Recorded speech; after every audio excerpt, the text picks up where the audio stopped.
It is not an alien invasion, it is judgment part 2. So in part 1, we discussed how I personally believe that the true deception is that they've shaped our perception, which is true occultic magic. Instead of having to do anything, they just have to mold our perception slightly so that when we look at something like this, which is a divine judgment, the cups being poured out, the glory cloud with the wheels spitting out the lights, we look at this and think either aliens or Project Bluebeam.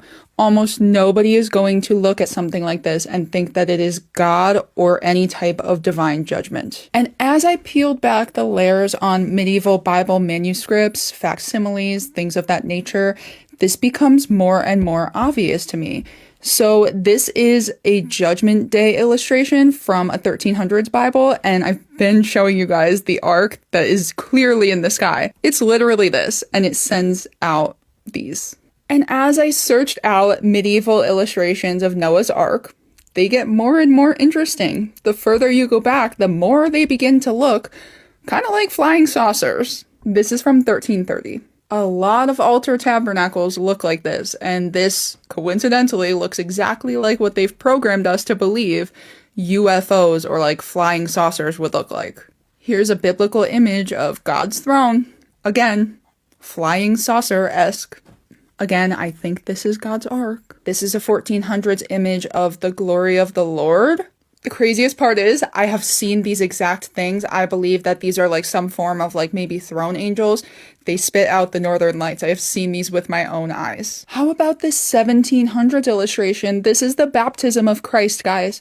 Look at what's going on here and tell me that this doesn't look... I know this image is probably freaking a lot of people out, but I just ask that you consider that we may be conditioned to perceive things the wrong way. Because Jesus asks the Pharisees, was John's baptism from man or from heaven? So this picture is Jesus's baptism. Jesus later references baptism being from heaven, right? And you're clothed with light, you get the living water from heaven. And very consistently, antique Bibles/sources all have engravings of New Jerusalem that look like this. Baptism from heaven, New Jerusalem/heaven. And I know this is probably giving a lot of people the heebie-jeebies. I get it. I want to show you a couple scriptures before we continue. The Jerusalem above is free, and she is our mother. What do they teach us those things are called? Mother ships. Why?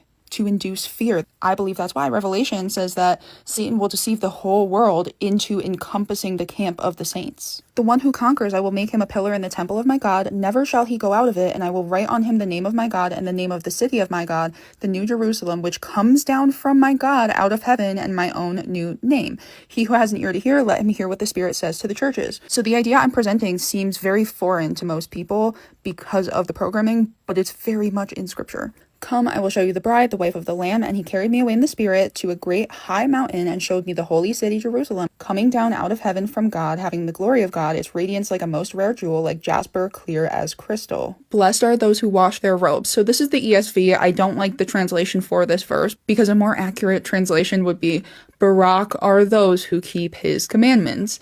And what does Barak mean? It goes back to God's lightning, which has the exact same root word as the emerald in Aaron's breastplate. So green lightning are those who keep the commandments. And then I showed you guys my antique book where it casually says that Elijah and Enoch were beamed up in a beam of God's fire. And every single day I see what I believe to be the ark, spitting out beams of fire, just like Revelation 11:19 says. God's temple in heaven was opened, his ark was seen, and it was letting out flashes of lightning and rumbles and things of that nature. So use discernment, right? But this is all just getting too weird to me. It adds up a little bit too much, and the scriptures very much support it. On that day, messengers shall go out from me in ships to terrify the unsuspecting people of Cush, and anguish shall come upon them on the day of Egypt's doom. So ships. Most of our minds would go towards like marine ships. The Hebrew word here is not like a sailing ship. It's like more a vessel. Here's another medieval engraving of a sky battle. So they depicted ships in the sky. At the time of the end, the king of the south shall attack him, but the king of the north shall rush upon him like a whirlwind, with chariots and horsemen, and with many ships. So keep in mind, in 2 Kings, when Elijah is taken up, it's by a chariot and a horse of fire. Those are what the horses of Israel are. They're fire horses. And yes, I have a picture of everything. I know you guys are tired of it, but I have to show you. I believe that this is one of the fire horses. So you could kind of see the head here and then like the body. But there the Lord in majesty will be for us a place of broad rivers and streams where no galley with oars can go, nor majestic ship can pass. And yes, I'm constantly talking about the auroras, but I truly believe that they are such a central part to the Bible that nobody seems to realize. So it says, an oracle concerning Damascus, the cities of Auror are deserted. They will be for flocks, which will lie down and none will make them afraid. This reminds me so much of Psalm 23, where David says, he leads me beside still waters. He restores my soul. He makes me lie down in green pastures. In medieval times, they often depicted these crazy looking comets and they always had swords in them. And coincidentally, a lot of medieval engravings and like illustrations of angels, like biblical seraphim, look exactly like what they've trained us to believe sky aliens would look like. Come to think of it, pretty much every single type of angel that's biblically accurate will be interpreted as an alien from outer space or some kind of alien by 90% of the public.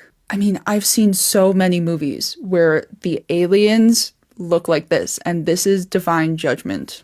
And something tells me that Ezekiel's wheels are going to scare a lot of people.